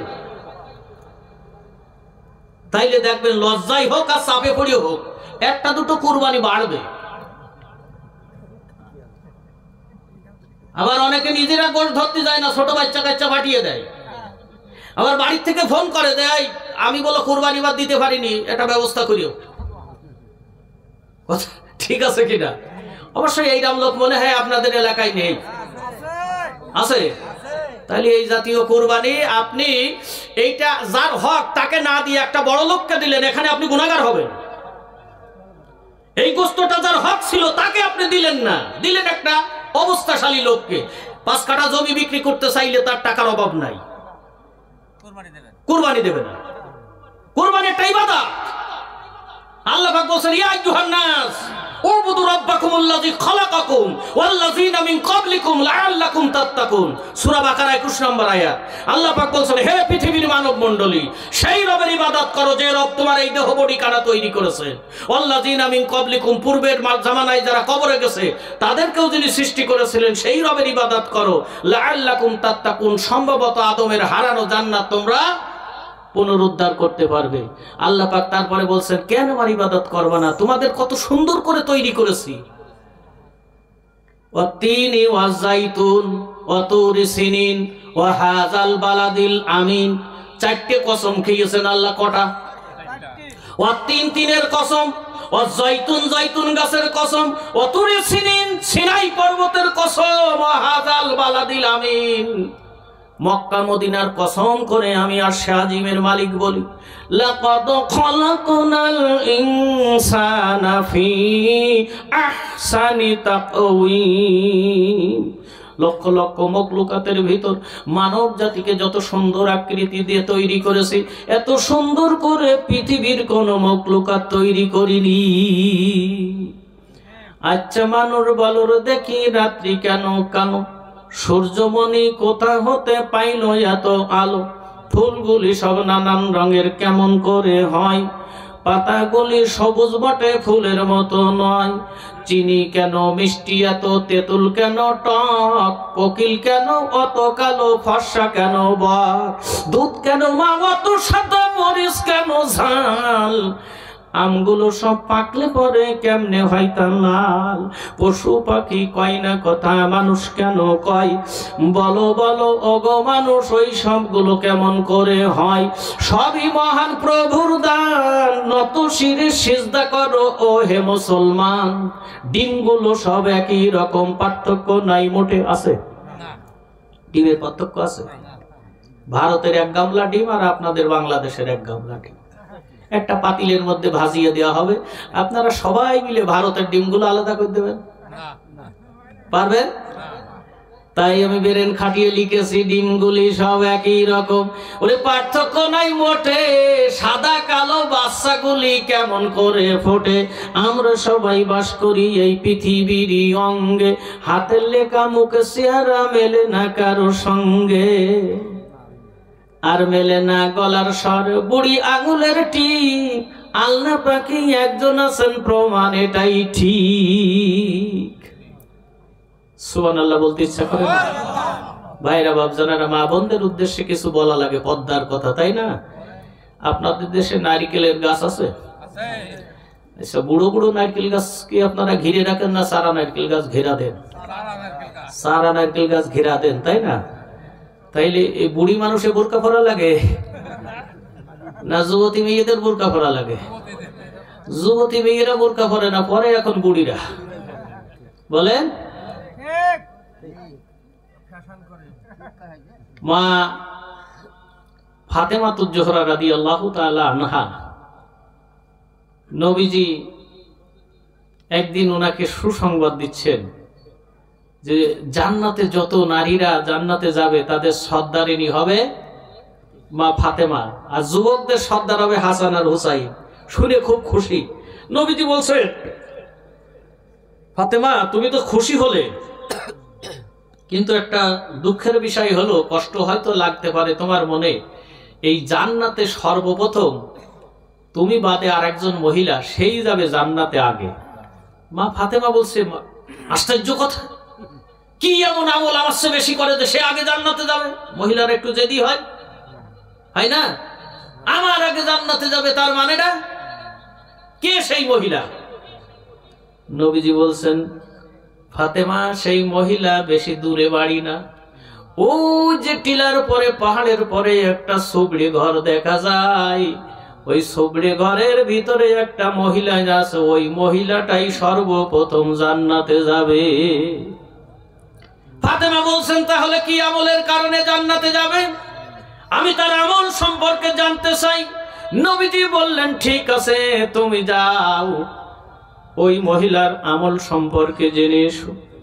মা ফাতেমাতুজ জোহরা রাদিয়াল্লাহু তাআলা আনহা হাঁটতে হাঁটতে হাঁটতে হাঁটতে সেই পাহাড়ের টিলার পরে জঙ্গলের ঝোপের ধারে ছোট্ট সুবড়ি ঘরের সামনে যেয়ে বাপজান বাড়িতে যখন সালাম দিয়েছে, বাড়ির ভেতর থেকে মহিলা বলছে, আপনি মা ফাতেমা নাকি? তা বলছে, হ্যাঁ। বলে, অনেক দিন ধরে আমার জীবনের বড় আশা, একটু নয়ন ভরে আপনাকে পেলে আমি দেখতাম। বলছে, আজ তো এসেই গেছি, দরজা খোলো, আমাকে দেখো ভালো করে।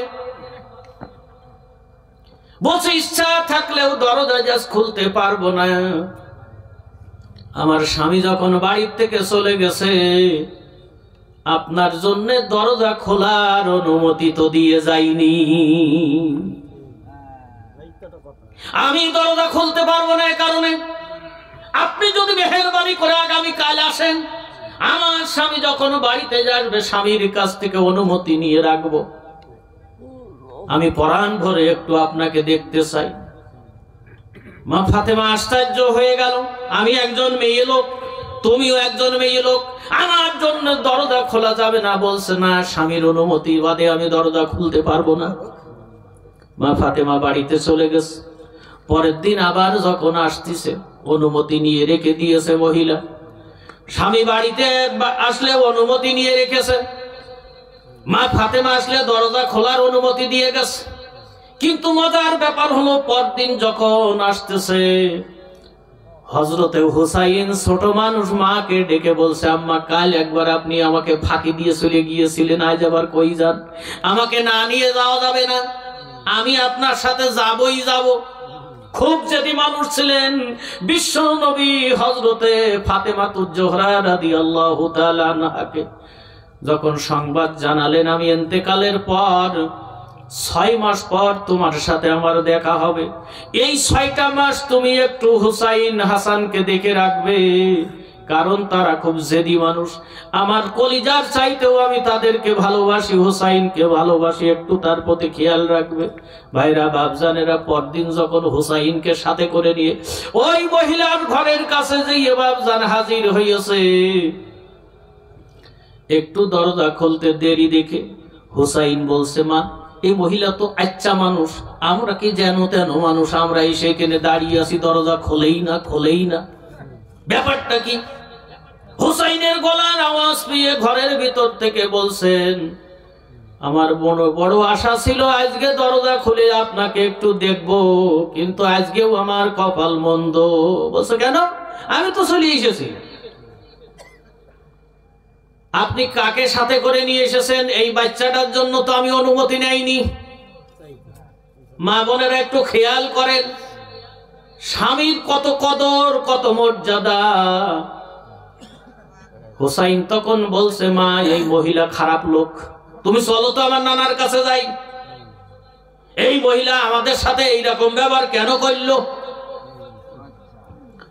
হুসাইন, মা ফাতেমা রাদিয়াল্লাহু তাআলা আনহা দুজন চলে গেছে নবীজির কাছে, যে বলছে, আল্লাহর রাসূল, এই মহিলা আমাদের সাথে এই ব্যবহার করলো কেন?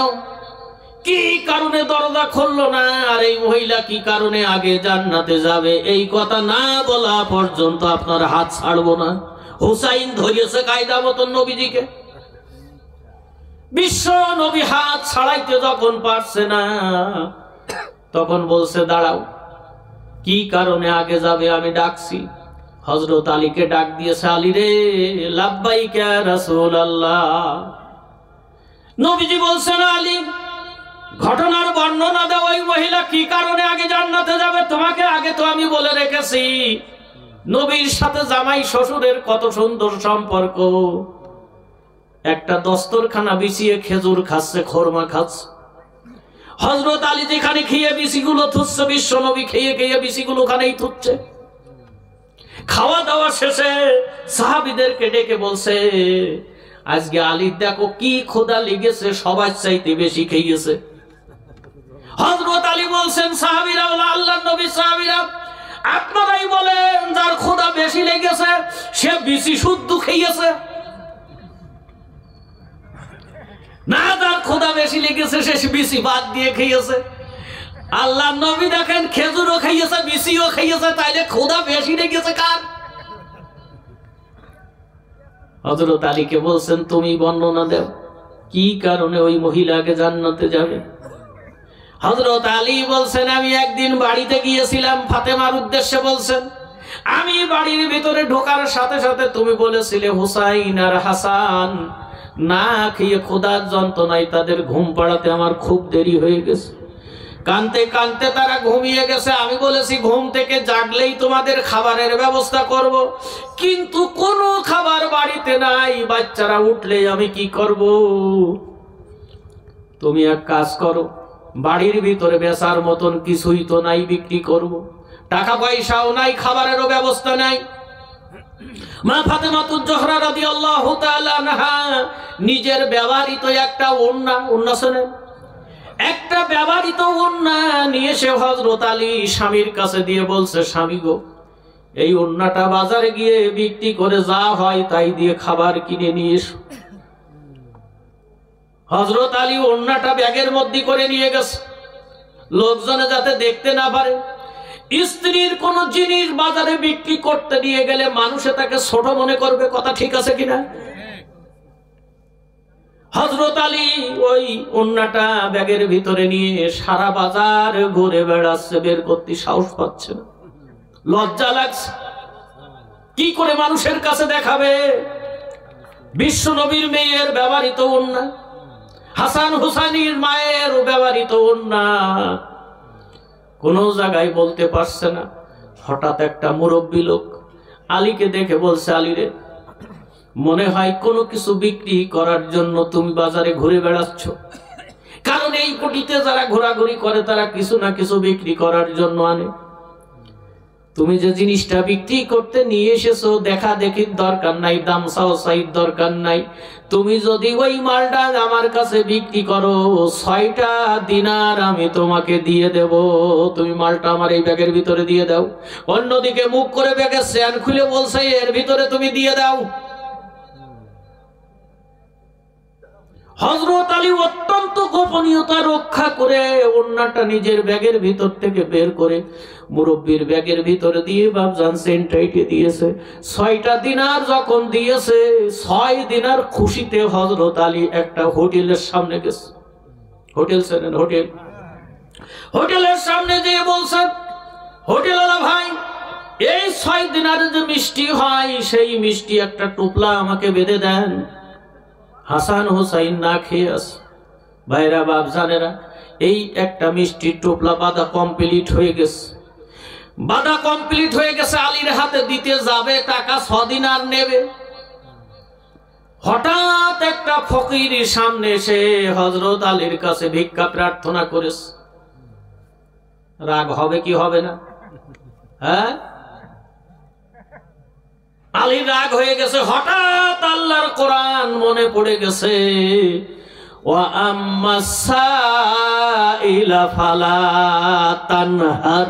আল্লাহু আকবার।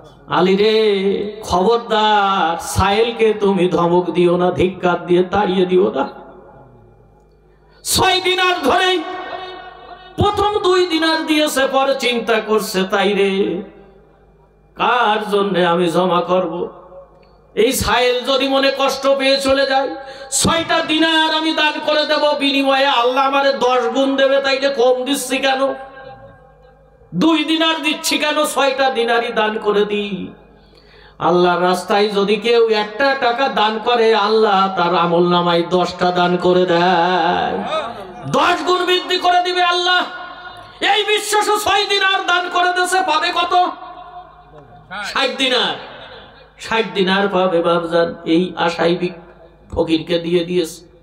হোটেলের মালিক গরম দিয়েছে, আরে বেটা, এত কষ্ট করে খাবার প্রস্তুত করলাম, আমার টুপলা তৈরি করতে কি কষ্ট হয়েছে, আর তুমি 6টা দিনার ধরেই দিয়ে দিলে ফকির। হযরত আলী বলছে, এই হোটেলওয়ালা, আমারে চেনো? আমাকে চেনো তুমি? 2 বস্তা খাবার তুমি তৈরি করো, আমি আসছি। কথা বুঝেছেন? সুমানে গরম দিয়ে দিছে। বিশ্বাস আল্লাহ তো 10 গুণ দেবে। ভাইরা বাবজানেরা, 2 বস্তা খাবার বাঁধার নির্দেশ দিয়ে হযরত আলী বাজারের মধ্যে গলিতে গলিতে ঘোরাঘুরি করছে, আর মনে মনে চিন্তা করছে, আমি তো ওয়াদা করেছি, খাবার তো বাঁধা হয়ে গেছে, টাকা তো কাছে নেই। আল্লাহর রাস্তায় দান করলে আল্লাহ 6 গুণ বেশি করে দেবে। এই ধান্দায় আমি ঘুরে বেড়াই, কিন্তু কোন জায়গায় কিছু পাওয়া যায় না। হঠাৎ একটা মুরব্বী মানুষ এসে বলছে, আলী, আমি এই ঘোড়াটা বিক্রি করব, তুমি কি কিনবা? তো বলছে, টাকা জ্বালা, আমি না লুকিয়ে বেড়াই, তোমার না জায়গা পাও নাই ঘোড়া বেচবো আমার কাছে। বেটা, আমার কাছে টাকা পয়সা নাই, আপনি আপনার কাজে যান, আমার ঘোড়া কিনা তো দূরের কথা, কাছে কোনো পয়সাই নাই। ঘোড়ার মালিক বলছে, আলী রে, এই ঘোড়াটা যদি আমি তোমার কাছে বাকিতে বিক্রি করি, তুমি বেশি কিনে টাকা দিবা। বুঝেছেন? আমি 100 দিনারে বাকিতে যদি ঘোড়াটা তোমার কাছে বিক্রি করে দেই, এই ঘোড়া বিক্রি করার পরে তুমি আমাকে টাকাটা পরিশোধ করে দেবা, তাহলে কেমন হয়? হযরত আলী বলছে, সুযোগ তো খারাপ না, খুব ভালো কথা, পুঁজি তো লাগতেছে না। 100 দিনারে ঘোড়ার মালিক ঘোড়াটা বাকিতে বিক্রি করে দিয়েছে। হযরত আলী ঘোড়ার পিঠে উঠে ঘোড়ার হাটের দিকে যাচ্ছে। ঘোড়া বিক্রি করার হাটে যখন গিয়েছে, আল্লাহর মেহেরবানি এক মুরব্বী লোক এসে বলছে, আলী রে, ঘোড়াটা খুব পছন্দসই ঘোড়া, এই ঘোড়াটা যদি তুমি বিক্রি করতা, তাহলে আমি একটা দাম বলি। কথা বুঝেছেন? দাম চাওয়া লাগবে না, আমার খুব পছন্দ হয়েছে, আমি একটা দাম বলি, যদি তুমি ঘোড়াটা বেচতে চাও। বলছে, হ্যাঁ আপনি বলেন দেখি। লোকটা এক চান্সে বলছে, ঘোড়াটা যদি তুমি খুশিতে আমার কাছে বিক্রি করে দাও, আমি 160 দিনার তোমাকে আমি দিয়ে দেব। ভাইরা বাবজানেরা, একান্ত আপনজনেরা আমার, ঠিক দেখেন 6 গুণ বেশি হয়েছে। 160 দিনারে যখন বিক্রি করেছে, বিক্রি করার পর টাকা নিয়ে হযরত আলী খুব আনন্দের সহিত বাবজান আসছে। ঘোড়ার মালিককে এবার খুঁজছে, আগে তার টাকাটা পরিশোধ করি। 160 দিনারে বিক্রি করে ঘোড়ার মালিককে 100 দিনার দিয়ে দিয়েছে পরিশোধ দিনার। এবার 60 দিনার নিয়ে মিষ্টির দোকানে গিয়েছে বাপজান, 2 বস্তা মিষ্টি বেঁধে কাঁধে করে নিয়ে হযরত আলী মা ফাতেমার দরজায় দিয়ে যখন বলছে ফাতেমা দরজা খোলো, এই দেখো 2 বস্তা খাবার আমি নিয়ে এসেছি। মা ফাতেমা বলছে খবরদার সুকান, আপনি অন্যদিকে চলে যান, আমার সামনে থেকে আপনি সরিয়ে যান, আপনার জন্য আমি দরজা ভালো করে বন্ধ করে দিলাম। কারণ হলো একটা ওন্না বিক্রি করা পয়সায় এত মিষ্টি হবে না, আগে বলতে হবে কি কায়দায় আপনি টাকা উপার্জন করিয়েছেন। আমাদের মা বোনেরা যত জিনিস বাড়ি বেশি নিয়ে যাওয়া হয় খুশি হয় না বেজার হয়? চুরি করে আনেন কি ডাকাতি করে আনেন, না ছিনতাই করে আনেন, না ফাঁকি দিয়ে আনেন, না মানুষের কাছে ধোঁকা দিয়ে টাকাগুলো নিয়ে আসেন? কোনোটাই জিজ্ঞাসা করতে চাই না, যত পাই তত ভালো। মহিলারা যদি চরিত্রবান হতো আল্লাহর কসম পুরো বাড়িটাই শান্তিতে ভরে যেত। হযরত আলী কোন অবস্থাতে দরজা খোলে না, বলছে দরজা খোলো, তারপরে বলছি তো বলছে না, ঘরের ভিতর ঢোকানোর আগে বলতে হবে কিভাবে আপনি টাকাগুলো সংগ্রহ করেছেন, কোথায় পেলেন এত মাল। আলীর হয়ে গেছে রাগ, দড়াম দিয়ে বাস্তা দিয়ে বিশ্ব নবীর দরবারে হাজির করিয়ে দিয়েছে 2 বস্তা মাল। আল্লাহর নবী বলছে আলী কি হয়েছে, মনে রাগ রাগ মনে হচ্ছে? বলে আপনার মেয়ে ফাতেমা আমার জন্য দরজা খুললো না, তাই আপনার কাছে নিয়ে হাজির করলাম, বিচার করেন বিচার করেন। ফাতেমাকে ডেকে আনা হলো, কেন তুমি এমন করলে? বলে আব্বাজান একটা উন্না বেচা টাকা কটা হতে পারে, এত মাল কোথায় পেলো? এইবার নবীজি বলছেন আলী রে তাইলে শোনো ঘটনা, মা ফাতেমা কেন দরজা খুলবে? এই দরজা যদি খুলে দিত আসল ঘটনা প্রকাশ হবে না, একটা ঘটনা ধামা চাপা দেওয়া আছে। ও আলী, এই যে ওন্নাটা তুমি বিক্রি করতে নিয়ে গেলে, যে মুরব্বী ভদ্রলোক তোমার কাছ থেকে ওন্নাটা কিনেছে ওই লোকটাকে কি তুমি চেনো? হযরত আলী বলছে আল্লাহর রাসূল আমি এই মুরব্বীকে জীবনেও কোনোদিন দেখিনি, কোন শহরে এমন লোক আমার সামনে পড়ে না, একটা অচেনা প্রকৃতির লোক আমি চিনবো কেমন করে? নবীজি বলছেন যে লোকটা তোমার কাছে ঘোড়া বিক্রি করলো ওই লোকটাকে কি তুমি চেনো? তো বলছে না এই মুরব্বীকে তো আমি চিনি না। যে লোকটা 180 দিনার 60 দিনার দিয়ে তোমার কাছ থেকে ঘোড়াটা কিনে নিয়ে গেল তাকেও কি চেনো? বলে না।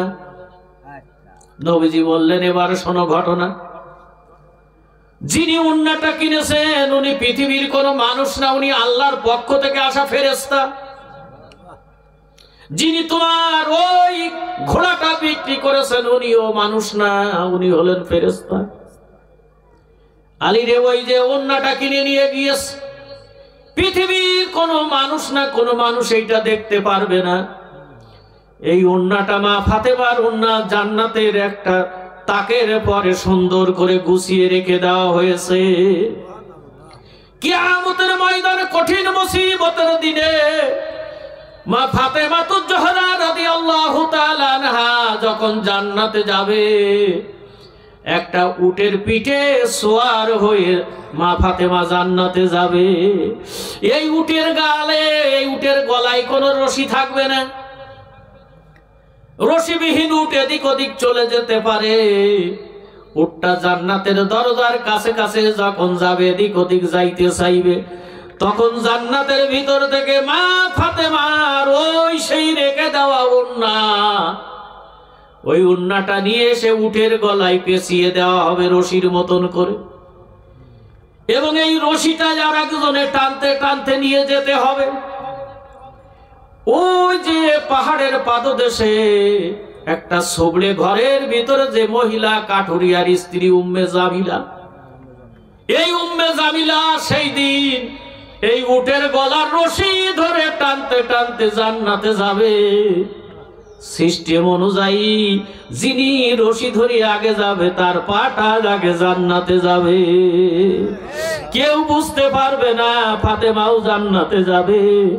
আর কাঠুরিয়ার স্ত্রী তার স্বামীর আনুগত্য করার কারণে আল্লাহ পাক তাকে এই মর্যাদা দান করে দিবে। মা বোনেরা, যদি স্বামীর কথা আমরা মেনে চলি, আল্লাহ পাক আপনাদেরকে একটা উচ্চ মর্যাদা দান করবেন। পুরুষ লোক জান্নাতে যাওয়া খুব কঠিন। মহিলারা, নবীজি বলছেন, 4টি কাজ যদি করে, 5 ওয়াক্ত নামাজ, রমজান মাসের রোজা, নিজেকে পর্দায় রাখা, স্বামীর কথা মতো নিজের জীবন পরিচালনা করা, 4টি কাজ, অনলি 4টি কাজ করলে আল্লাহ জান্নাতের যে কোনো দরজা দিয়ে মা বোনেরা জান্নাতে যেতে পারবে।